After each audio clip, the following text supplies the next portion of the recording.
Hola, soy Pedro Salinas en otra emisión de Apocalipsis Now, aquí en La Mula. Eh, Grosso modo, quería comentar algunas cositas. En la carta de Juan Luis Cipriani, ex arzobispo de Lima, prohibido por el mismísimo Papa de usar insignias cardenalicias, entre otras cosas, en su carta que pone sello con insignias cardenalicias, se caga en el Papa, si no quedó claro. Dice en uno de sus párrafos más conchudos, ¿no? Aprovecho esta ocasión para manifestar mi rechazo y repulsa total a los abusos sexuales a menores y personas vulnerables. Y reitero mi compromiso con la lucha de la Iglesia para erradicar esta lacra. Siguiendo las indicaciones de Juan Pablo II, que fue un protector de pederastas, Benedicto XVI, que hizo poco o nada para enfrentar precisamente a esta lacra, y el especial liderazgo del Papa Francisco, que sí ha hecho cosas, pero en el que más se ha zurrado Juan Luis Cipriani, poniendo en el centro a las víctimas. Esa última parte sí ya como que indigna, ¿no? Bueno, en mi tan mentado librito sin noticias de Dios, en las páginas 303 a la 311, dedico un capítulo al rol sobre Cipriani y el caso Sodalicio. Estamos hablando después de la publicación de Mitad Monjes, Mitad Soldados, que salió en octubre del 2015. A partir del año 2016, cuando la iglesia todavía manejada desde el dicasterio del que dependía el sodalicio por un español cómplice llamado José Rodríguez Carballo, hizo algunas fintas de investigación.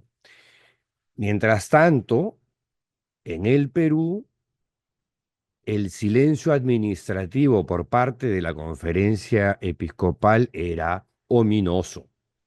No estaba Miguel Cabrejos todavía, estaba su predecesor, Salvador Piñeiro, otro que tampoco hizo un carajo. Amigo, por cierto, de toda la vida de Luis Fernando Figari. Tan amigo que cuando Figari enseñaba en el Santa María, lo llevaba a dar charlas. Tan amigo que cuando yo estaba en el Sodalicio, se aparecía por las comunidades como amigo de la organización. Bueno, muchas de las denuncias de víctimas de Figari, que eran tres, Santiago, Lucas y Juan, en mitad monjes, mitad soldados, que continúan en el anonimato, a través de la exfraterna Rocío Figueroa, encontraron un cauce en el Tribunal Eclesiástico de Lima, que depende del Arzobispado de Lima. Bueno, el Tribunal Eclesiástico en esos años le dijo al diario Exitosa, que en ese momento dirigía Juan Carlos Tafur, que las investigaciones sobre las denuncias de abusos sexuales se estaban llevando bajo absoluta reserva, lo cual luego se constató que era mentira, ¿no? Nunca hubo ninguna investigación. Fintas de investigación, sí, un huevo. Eh, de esta manera lo que querían hacer era rechazar y neutralizar y frenar las más que especulaciones sobre la inacción y omisión de esta entidad, como les digo, dependiente del arzobispado de Lima, que en ese momento el arzobispo era Juan Luis Cipriani. El Tribunal Eclesiástico, para más señas, es un organismo judicial para la iglesia, ¿no? Judicial para la iglesia en las localidades que resuelve casos de materia espiritual o religiosa según el derecho canónico, que es el que rige al Estado Vaticano y a quienes dependen del régimen eclesiástico universal. En esos días, un sábado, la revista Somos, cuando Somos hacía entrevistas más interesantes que las que publican ahora, entrevistó a la abogada canonista Milagros Revilla Izquierdo, quien dio una extraordinaria entrevista sobre el caso sodalicio, sobre las investigaciones. Estamos hablando de un diario, El Comercio, muy distinto al de hoy día, ¿no? Y hablaba sobre las posibles sanciones a Luis Fernando Figari. Eh, y le preguntan cuál debería ser el papel del tribunal eclesiástico en el caso de Luis Fernando Figari o qué tipo de castigos le podían esperar. Y Milagros Revilla, fíjense, estamos hablando del año 2016. La misma asociación, o sea, el mismo sodalicio, puede sancionar a la persona involucrada con una invitación al retiro, la separación o la expulsión, cosa que nunca hicieron, nunca, nunca, nunca, no les dio la gana. Eh, bueno, en un comunicado por esas fechas, las denuncias ante el Tribunal Eclesiástico, ojo con este datito, que no es moco de pavo. Las tres denuncias ante el Tribunal Eclesiástico se fueron presentando a lo largo del año 2011 a través de la ex superiora de las fraternas, Rocío Figueroa, quien ya se había salido de la Fraternidad Mariana de la Reconciliación y con la cual estábamos en contacto porque la investigación en toda su primera parte la hicimos a la limón. Ella, Pau y este pequeño servidor. Bueno, el Tribunal Eclesiástico en el año 2016, o fines del 2015, principios del 16, aseguró que no tenía jurisdicción sobre el sodalicio por tratarse de una institución de derecho pontificio, cuyo, y ahí se abro comillas, cuyo juzgamiento corresponde a los tribunales eclesiásticos de la Santa Sede.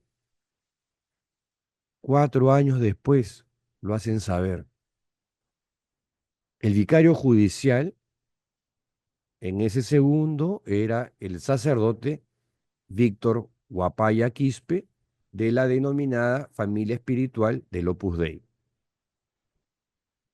Tan Guapaya, tanto a Santiago, en mitad monjes, mitad soldados, una de las principales víctimas de Luis Fernando Figari, y a mí, que yo presenté la denuncia de Lucas en sus propias manos al sacerdote Víctor Guapaya, a Santiago y los testigos que tuvo cuando presentó su denuncia. Y a mí, en mi cara pelada, nos dijo que iba a investigar. Nos metió el dedazo.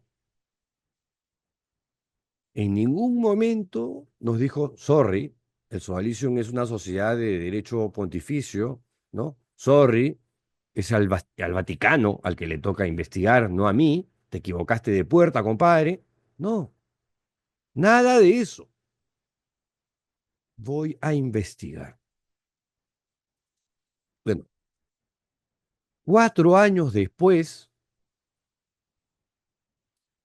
Santiago y este pequeño servidor Nos vinimos a enterar por la prensa, por este comunicado, que nos huevearon, que nos mecieron, que nos tomaron el pelo, que nos trataron como idiotas, que no solamente no investigaron nada, sino que le endosaron el bulto, le soplaron la pluma al Vaticano y no le informaron nada de esto a los denunciantes, ni a Santiago, ni a Lucas, ni a Juan, que por cierto, en cada una de las denuncias estaban todas sus coordenadas: dirección, teléfono celular, correo electrónico, Skype, todo.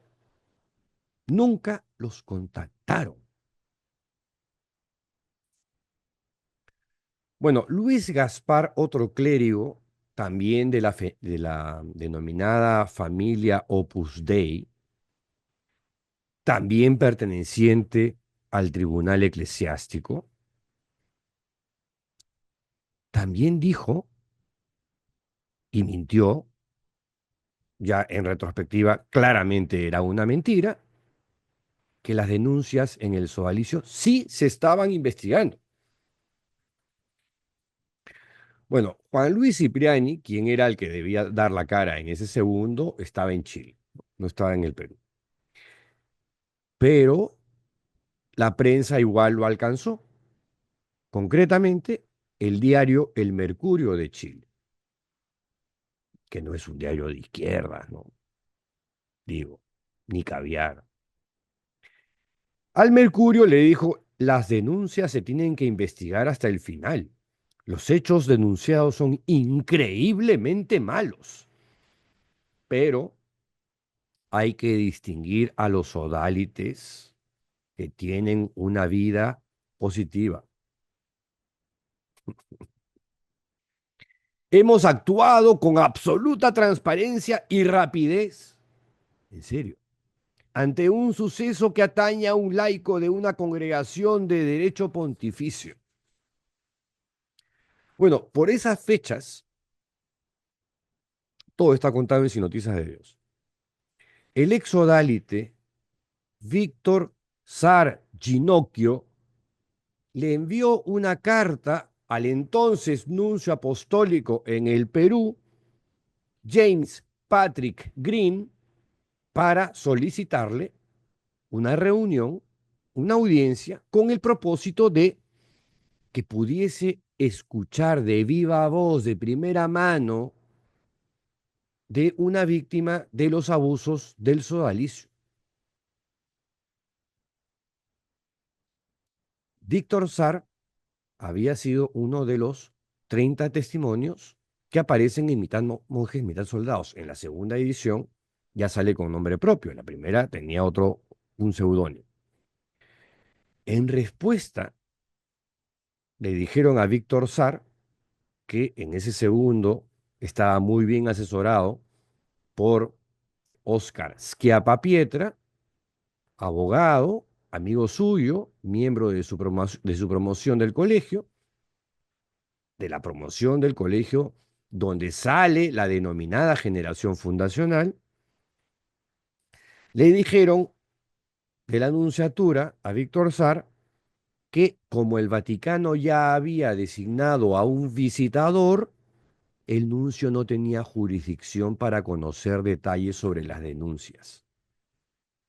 ¿Qué tal cabronzazo, no? Bueno, así son, pues. No todos, no todos, pero así ha actuado la Iglesia Católica, las autoridades de la Iglesia Católica, en el caso sodalicio, desde un principio. Y hay que recordarlo, ¿ah? Que muchas cosas hayan cambiado ahora, no significa, ya, no, siempre actuamos bien, como dice Cabrejo. Todo lo hicimos bien. Cínico de mierda, carajo.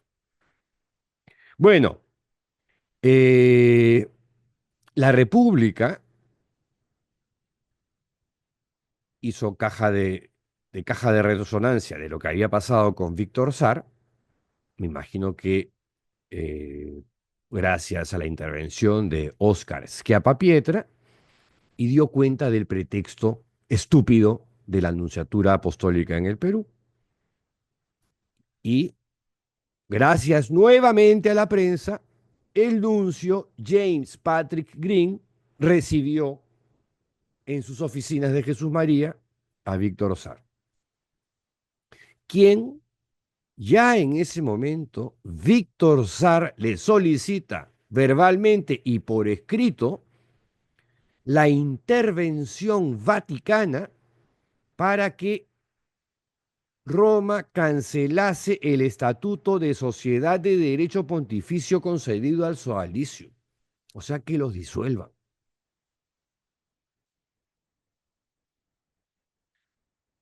Y le pone, abro comillas, no estamos ante uno o dos episodios aislados de abusos sexuales, físicos y o psicológicos, sino ante una organización cuya estructura y métodos operativos fueron diseñados con el expreso propósito de facilitar estas prácticas criminales.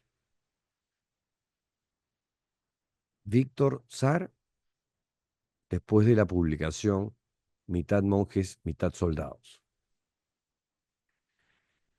Eh, bueno, sobre el visitador, el obispo, el entonces obispo de Chota, Fortunato Pablo Ursay.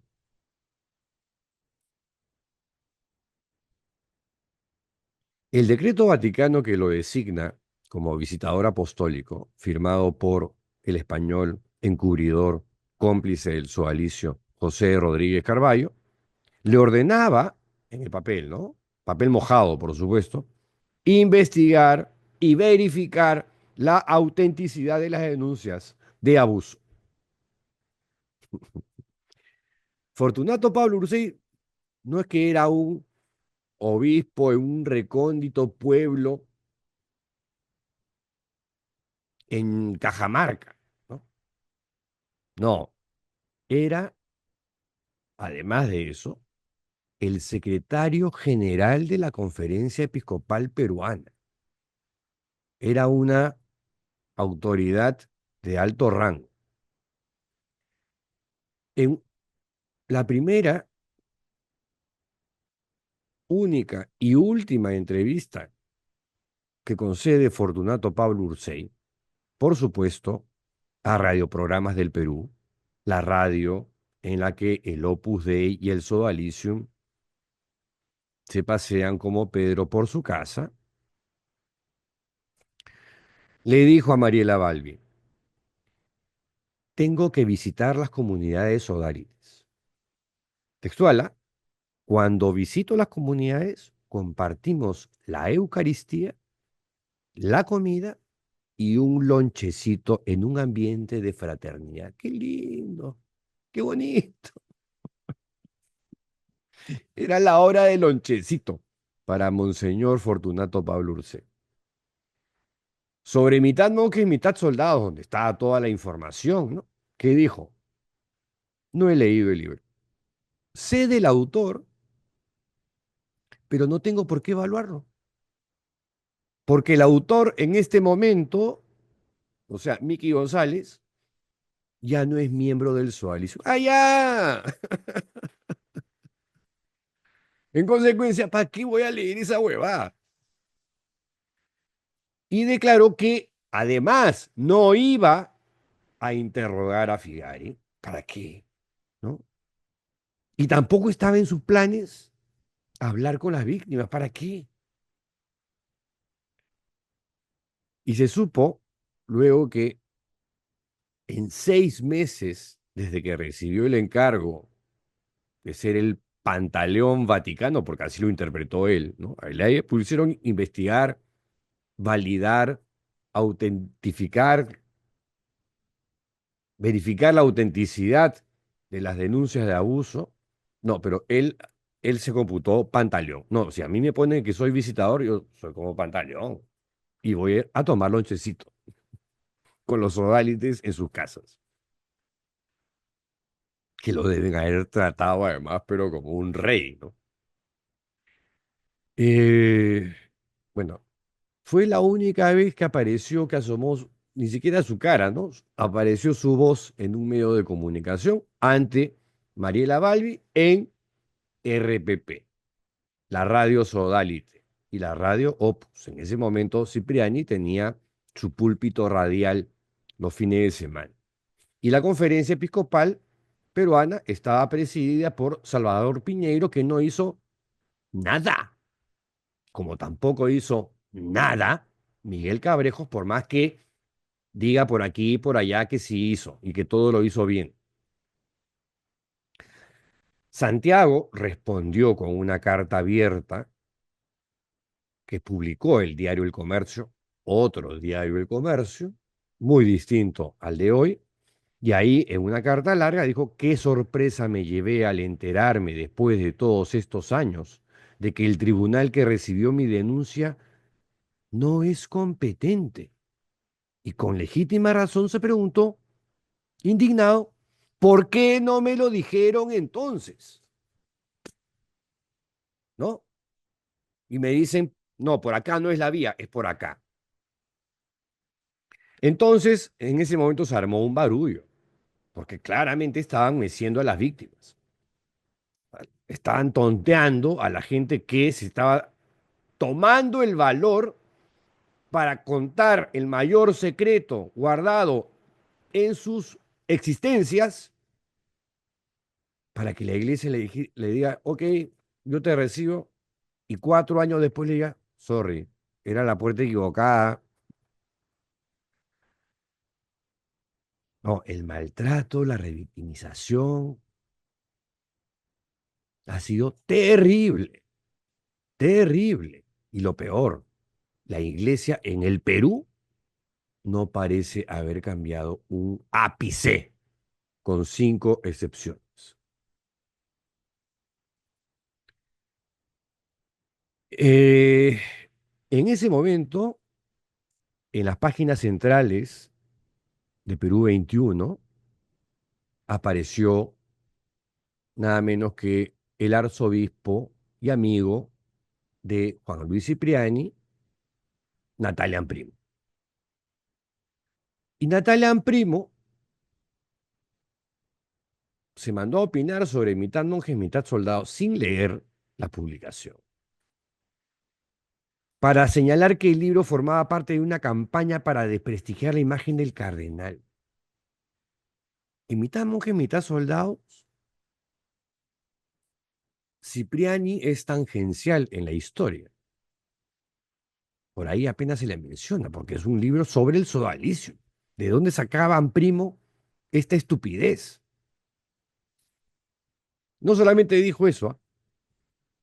Dijo, noto que hay aquí una clara intencionalidad en este libro, y es la de generar una campaña de afectación tanto al cardenal Cipriani como al Opus Dei. Eso se ve en el libro. Claramente lo que se veía es que si Amprimo no había leído el libro, pues el libro era sobre el Sodalicium, Christiane Vitae, no sobre el Opus Dei.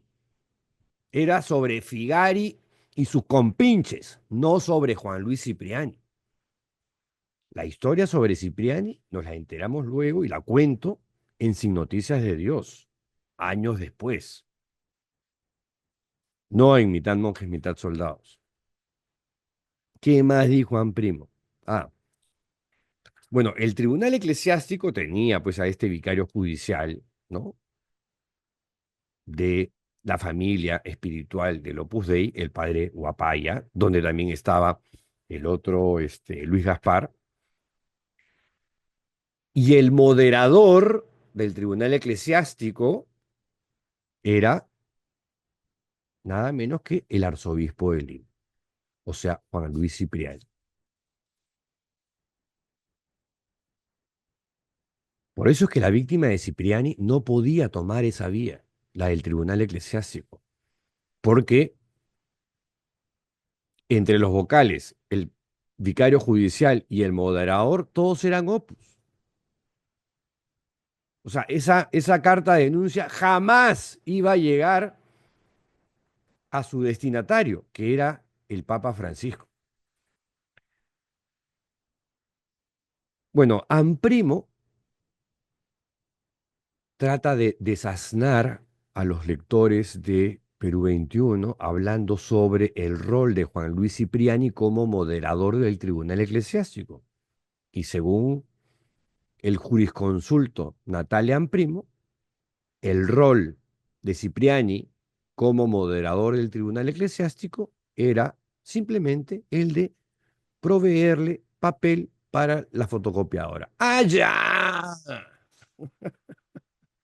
Tremendo rol trascendental del moderador del Tribunal Eclesiástico en el Perú. Y retó a las víctimas sexuales. Dijo Primo, ¿por qué no recurrieron a la justicia ordinaria? ¿No? O sea, si no les gustó el Tribunal Eclesiástico, vayan pues a la justicia ordinaria.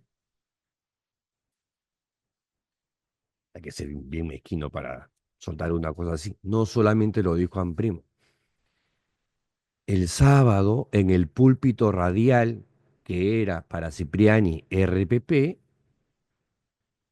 ¿qué dijo Cipriani? No podemos enterrar y destrozar al sodalicio, los defendió. Y como Amprimo, este sí se refirió concretamente a una de las víctimas sexuales de Figari, en específico a Santiago, y le dijo, ¿por qué no va usted a la fiscalía? ¿No? Si no le gusta lo que estamos haciendo, ¿por qué no se va a la fiscalía? ¿Quién se lo impidió? Hay que ser bien hijo de puta para soltar una frase así. Y luego se dirigió a Pao y a mí, ¿no? Sin mencionarnos, diciendo, he visto con sorpresa que gente que ni siquiera es católica, Pao en ese momento todavía era católica. Ahora, como dice ella, es una agnóstica en construcción o algo así. He visto con sorpresa que gente que ni siquiera es católica son los más agudos analistas de estos problemas. El primer consejo que les daría es dar ejemplo.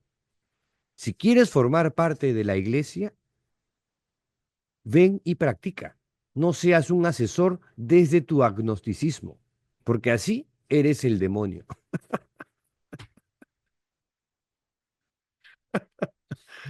Ay, ay, ay. Debiste quedarte jugando básquetbol, Juan Luis. Por Dios. Bueno, fuera de esto, no quería cerrar este episodio sin comentar que por fin, uno de la cincuentena de pastores católicos que hay en el Perú, uno de sus principales obispos, además, el arzobispo de Lima, el cardenal peruano Carlos Castillo, sacó hoy día un comunicado. Y él sí, con todo derecho, con su insignia eh, cardenalicia. Carta del arzobispo de Lima al pueblo de Dios. No se asusten, no voy a leer todo el comunicado que tiene 6 puntos. Ante las declaraciones del director de la oficina de prensa del Vaticano, Matteo Bruni, difundidas el domingo 26 de enero del 2025, o sea, ayer, mediante el portal de noticias de la Santa Sede, Vatican News, reafirmo mi decidido e irreversible apoyo, colaboración y solidaridad con el Santo Padre, apreciando su sabio modo de ejercer la justicia en la Iglesia y de acoger y proteger a las víctimas. Por fin, sábado, domingo, lunes, martes. 3 días se han demorado. Bueno, y es el arzobispo de Lima, la conferencia episcopal Naranja Juando. Dado que, luego de serias y precisas investigaciones, existen personas e instituciones, chúpate esa mandarina, Juan Luis, existen personas que se niegan a reconocer la verdad de los hechos y las decisiones tomadas por la Santa Sede, en alusión al precepto penal que existe contra Juan Luis Cipriani, convocamos a todos a entrar en razón mediante un camino de conversión que implique abandonar las vanas justificaciones, el empecinamiento y el rechazo a la verdad, la cual, cuando es aceptada humildemente, ya ese es un desafío casi imposible para Cipriani, ¿no? Nos hace libres a todos. Y termina en su párrafo final: por último, no puedo dejar de agradecer la positiva labor de varios periodistas que han venido colaborando en la protección de las víctimas, y ahí, como Pau, Llovera y un montón de periodistas que han seguido de cerca el caso Sodalicio, la mayoría en medios alternativos, es verdad, pero unos cuantos y cuantas en la denominada gran prensa, por suerte, están ahí todavía. Firma, la firma es bien curiosa, se lo dijo a Rosa María Palacios en uno de sus programas, cómo estaba firmando. Carlos Cardenal Castillo Matasolio, arzobispo de Lima, primado del Perú. Luego de esto está muy bien, pero no excluye, por si acaso, señor García Camader, presidente flamante de la Conferencia Episcopal Peruana, que usted también tenga la decencia y los cojones de sacar un comunicado y pronunciarse en el mismo sentido que lo acaba de hacer el cardenal y arzobispo de Lima, Carlos Castillo Matasolio. Hasta mañana, si la tolerancia lo permite. ¡Chao!